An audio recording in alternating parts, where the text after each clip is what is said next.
You imagine what you are eating and giving to your family. Sometimes appearance can be deceiving, a smile and attractive packaging, but what is hidden behind the flavors left me disturbed. To find answers I had to go to hell. Yes, to hell. Have you ever stopped to think about what is really in your food? Did you know that behind each bite there is a story that you do not know? I thought I knew what I was feeding my children, but the truth surprised me.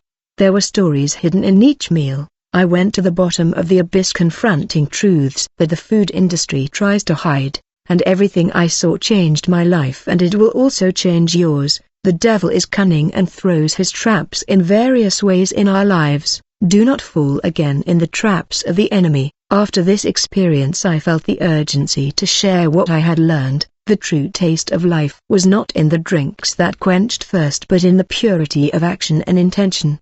The brands that I always admired, that seemed so generously brilliant, were wrapped in a darkness that I could not ignore. What I saw at the soda factory would be the last drop of lost hope in a world that seemed to have traded souls for success. After my harrowing experience at the soda factory, my mind was agitated with the terrible truths I had discovered about the cost of success. Hello, my name is Miguel, and today I want to share a story that completely changed my life. I was a fervent Catholic, and I have always sought God's guidance in everything I do since I was little.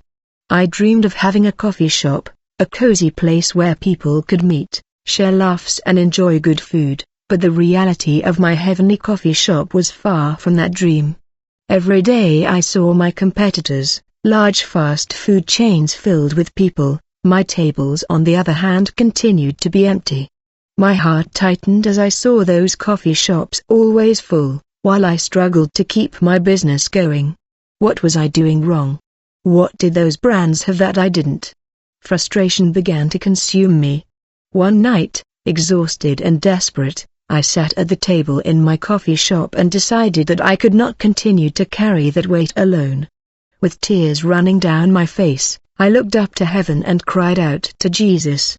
I asked from the depths of my soul that He show me how I could achieve the success I saw in the large fast food chains, but always within the principles that I value. Lord, I wanted You to guide me, light my way, and show me what to do. As my prayer intensified, I felt a mixture of desperation and hope. I cried, imploring Him to give me a sign, a clear answer. Please, Jesus, help me, show me what I need to do, I begged, and when I finished praying with exhaustion, then I fell asleep. In those moments of deep sleep I was transported to a place that I could never imagine, hell. As soon as I opened my eyes in this new world, I was greeted by an oppressive darkness. A strong smell of smoke and something acid permeated the air, almost as if the environment was complaining of pain. Every breath I took was a suffocating reminder that I was in a place where I should not be. The silence that was also a weight, as if each step I walked on a ground full of fire. With each movement I felt that they were watching me, as if those shadows and echoes were fully aware of my presence. With my heart racing, a feeling of anguish and expectation took hold of me. I did not know why I was there or what it meant, but what was to come would be terrible. I went deeper into that visually distorted place. The uneasiness grew inside me. I walked through a labyrinth of shadowy streets. The signs and logo of fast food brands that I knew were here, shining with an astonishing intensity. It was a surreal scene. The symbols that used to attract me now transformed into a constant reminder of what I had to lose. If I followed the path to success at any cost, I continued in the direction of a well-known cafeteria, a huge fast food chain that I always saw full during the day. As I approached, I felt a strong smell of frying and something more acidic. The door opened by itself and I was sucked inside, where the scene that unfolded was terrifying. Inside there were no happy customers. Instead I saw chefs with defeated expressions, their faces pale and their lifeless eyes moved mechanically like automatons forced to follow a relentless routine. The tables were empty and the only light that illuminated the room came from creaking hands of the fryers that seemed more like voracious pets than machines. I was left uplifted when I saw a group of chefs in a dark corner of the kitchen, surrounded by a mist of smoke that seemed to whisper secrets. They were performing a dark ritual, mixing ingredients that they knew were not just edible. The atmosphere was charged with a palpable tension, and there was a strong smell of spices and something more, a bitter essence that evoked despair. As they remained hidden in the shadows, I could hear the murmurs of incantations uttered in low voices, and dragged like a distant lullaby that became more and more disturbing. One of the chefs with sunken eyes and a dull glow held a bowl filled with a dark mixture that swirled like a whirlwind. He raised it towards the others, and the group approached, bowing to the container as if they were in front of an altar. "In exchange for success we offer the essence of our souls," they exclaimed. Then in unison they repeated a series of words that sounded like an invocation. The words seemed to dance in the air. A strange energy emanated from that sacrificial act. They said, "We blushed those who worked here, and we exchanged their souls for a single secret recipe, one that would lead us to fame." The price was high, their hopes, their dreams, even their emotions. The realization that a single recipe could have such a terrible cost left me anguished. A wave of compassion and horror washed over me. This sacrifice of souls was the secret that fueled the success of these fast food brands, a terrible commodity in exchange for recognition. As I turned my gaze to the line of fryers, I saw each food cooking frantically, but each piece of meat seemed to tear itself apart amid silent screams. When the plates were finished, they were not just the food that people revered, but trophies of an exorbitant emotional cost. I tried to imagine how many lives were being consumed to create those flavors that drew crowds, and how far these chefs had come in search of success. With each new fragrance that filled the air, it was as if the souls of the captives were swallowed, adding a pinch of their essence to the menu. With each dish that was served, a shadow gave goodbye, a dream, and was lost forever. It was a cruel cycle and relentless, where what people valued in their food carried with it the weight of a cursed destiny. Finally the scene became intolerable. I needed to get out of there. I felt the pressure of that revelation crushing me, and the mixture of compassion and horror prevented me from continuing watching. I knew I had to take this experience back with me, not just as a warning but as a mission. The desire for success should not be achieved at the expense of innocent souls. No, I could not allow that to become my path. With a tight heart and eyes full of tears, I retreated in silence, aware that I was just beginning to understand the darkness behind what was always seen as success. My journey in that hell was far from over, and every step I took led me to new revelations that would test not only my determination but also my faith. After escaping from the cafeteria that I perceived as an abyss of despair, curiosity and horror drove me to continue exploring that distorted hell. The distant sound of laughter and conversations caught my attention, and I found myself walking towards what appeared to be a pizzeria. Unlike the desolate structure I left behind, this one had a vibrant and welcoming facade with bright signs and aromas that seemed irresistible. As soon as I entered, I was greeted by a wave of heat that contrasted with the cold I still felt in my spirit, with soft lights and decorative elements that seemed to choose the right number of pizza made even more attractive. But just like in the freezing parties of hell, the atmosphere had an oppressive density that whispered a hidden truth. Something was completely wrong. As I looked around me, I realized that instead of happy customers, a group of employees was immersed in a frantic cycle of production. They moved in an automated way with expressions of exhaustion and conformity. In fact, the appearance of success that this pizzeria showed was a facade, a well-crafted, a trap that hid the darkness throbbing behind the walls. In a more secluded area, the sound of a whispered ritual continued just like before. I found a group of pizzaiolo gathered in a corner, surrounded by surfaces covered with fresh ingredients, but the true essence of the creation of their pizzas was much darker than I imagined. They were mixing doughs and toppings as if their lives depended on it, and in fact they did. I understood then that it was not just a recipe, it was a ritual of sacrifice. The pizzaiolos with dull looks were giving their souls to the devil in exchange for success, customers and fame. They raised their hands to the ceiling while murmurs reverberated through the pizzeria, the words that were not just pleas for recognition but invocations, giving their lives to a dark force, offering the best of themselves for a future of empty promises. I could see the corruption that permeated, a symbol of the pain and desperation that sustained the success of that place. The employees molded their creations with an almost frenetic fervor. There was an atypical ritual when placing the topping, a dance between the ingredients, but the true essence was not in them. What was disguised as the chef's touch was actually directed at an evil spirit. The smiles that formed when a new pizza was ready were only shadows of happiness, unable to hide the sadness in their eyes. With each bite that a customer took, a fragment of the soul of the pizzaiolo was taken, swallowed in the effervescence of a success that did not belong to them. That festive atmosphere was in reality a mass funeral, a celebration of decadence, camouflaged of joy, a delight that unites people there carried with it an unbearable burden. The walls were covered with celebratory flashes and victories that called attention, but looking closer I saw the subtle detail. The smiling faces of the customers were fading little by little, like erasing a painting. The cost of satisfaction became more and more evident. I felt a knot in my stomach. The pizza that I always considered joy at family gatherings was now revealed as a symbol of despair, a tribute to a poisoned success. I knew from the experience in the cafeteria that every smile and order count were built on ruined lives. A cry of despair resonated in my heart. How can there be so many who give themselves to this illusion? How so many people can consume these delights without realizing the hidden cost? There was a thin line between success and death, and I was determined not to cross it. Aware of the profound revelation that I had absorbed, I prepared to leave that pizzeria. With my thoughts racing, I needed to take this knowledge with me, this brutal truth about what it really means to be successful. The journey was not yet over. What I had seen was just beginning to shape.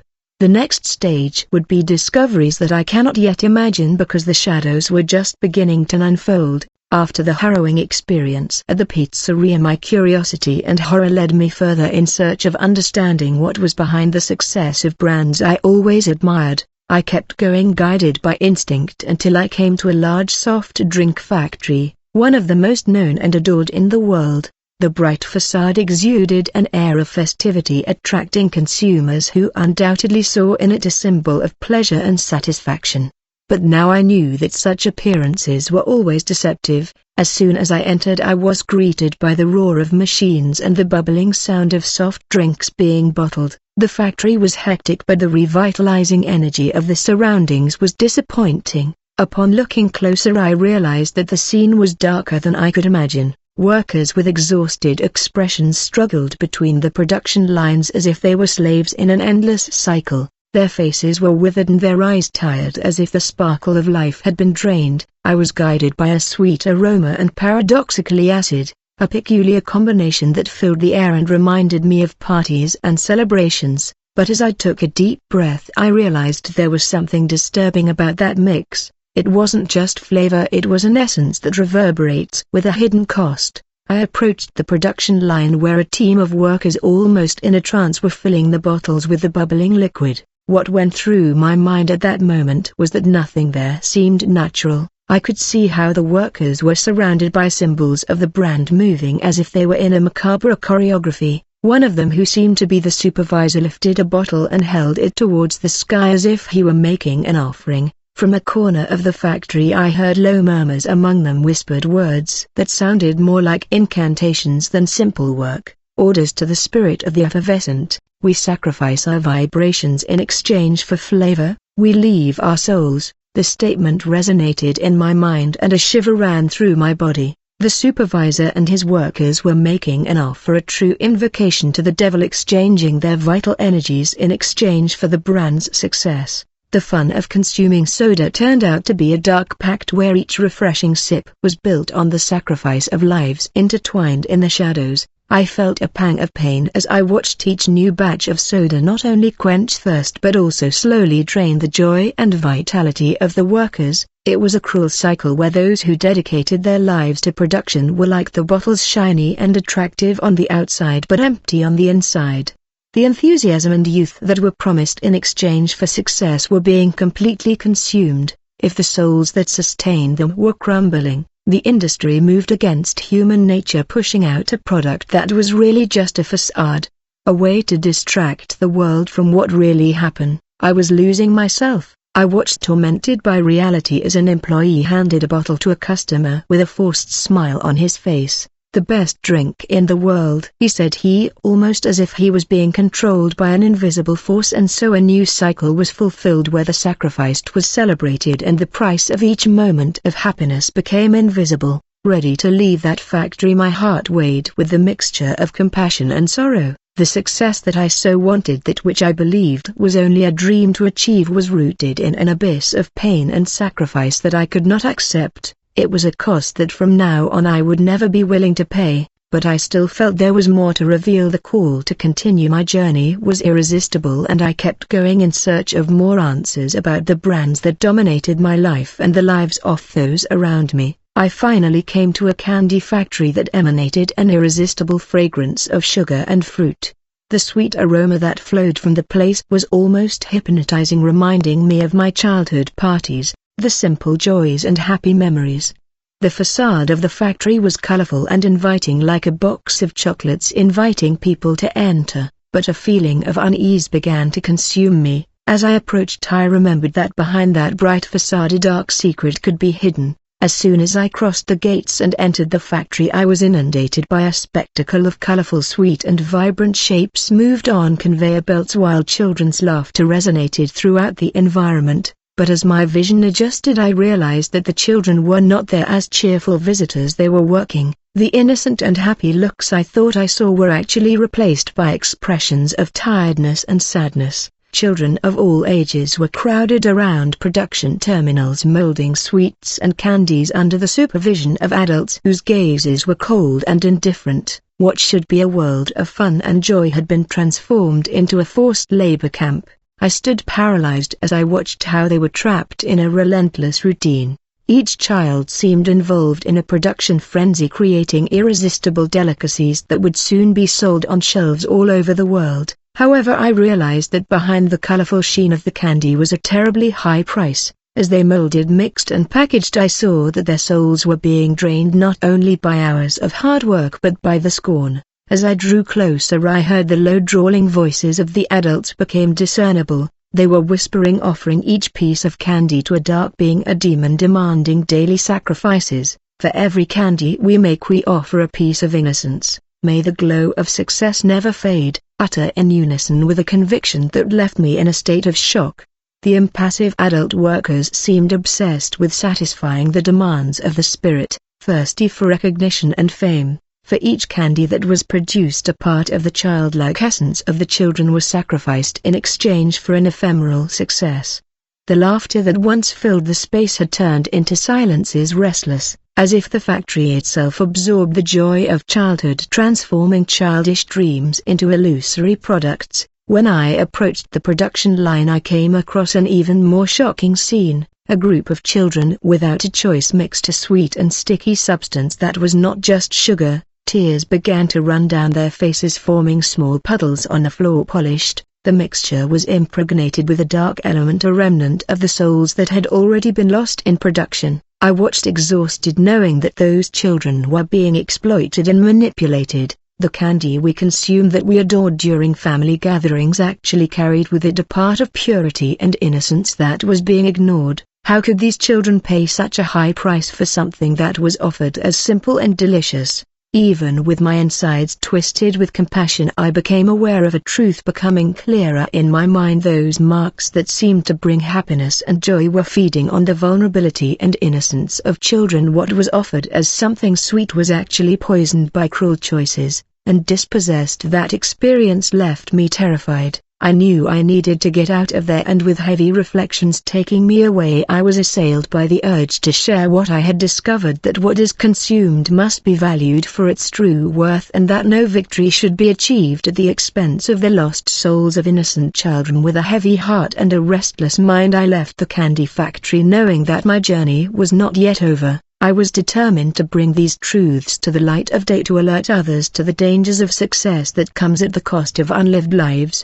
Plunging into the abyss of those experiences was not simply a journey to hell, but a journey of rediscovery about what really matters and what I was willing to fight for. As I left the candy factory, the weight of pain and guilt I had seen weighed down my legs were shaking, and despair was palpable, until a radiant light began to shine before me, illuminating the darkness around me. Supernaturally Jesus appeared before me with a serene gaze that radiated compassion and love. "Miguel," began he, "you have seen the dark truths that hide behind the marks that humanity has venerated. The pacts you witnessed are much more than simple rituals, they are negotiations with the enemy itself, where souls are sold in exchange for material success.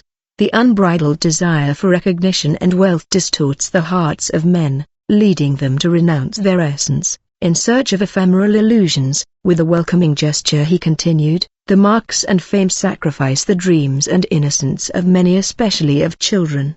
What seemed like a fun and sweet job actually hides a brutal exploitation, a system that feeds on the hopes and aspirations of innocent souls. These marks not only create products, they build walls of pain that imprison those who serve them." Jesus looked at me deeply as if he were the depth of my soul. "True success is not found in riches or fame but in love, authenticity and ethical choices. What is offered in the shadows, though attractive, it may cost everything that truly matters. I came so that hearts may be enlightened and those who seek the truth may see beyond the traps the world proposes." With a firm and hopeful expression, he concluded, "Take this message to others, Michael. Share what you have learned so that they may break free from the clutches of darkness. True life and true success come from a genuine connection with love and not from dark sacrifices. The light that now shines in you must be spread so that others may find their way home." The words of Jesus resonated within me, bringing clarity, hope and renewed responsibility. I was not there just to witness what I had seen, I was there to fight the darkness and bring to light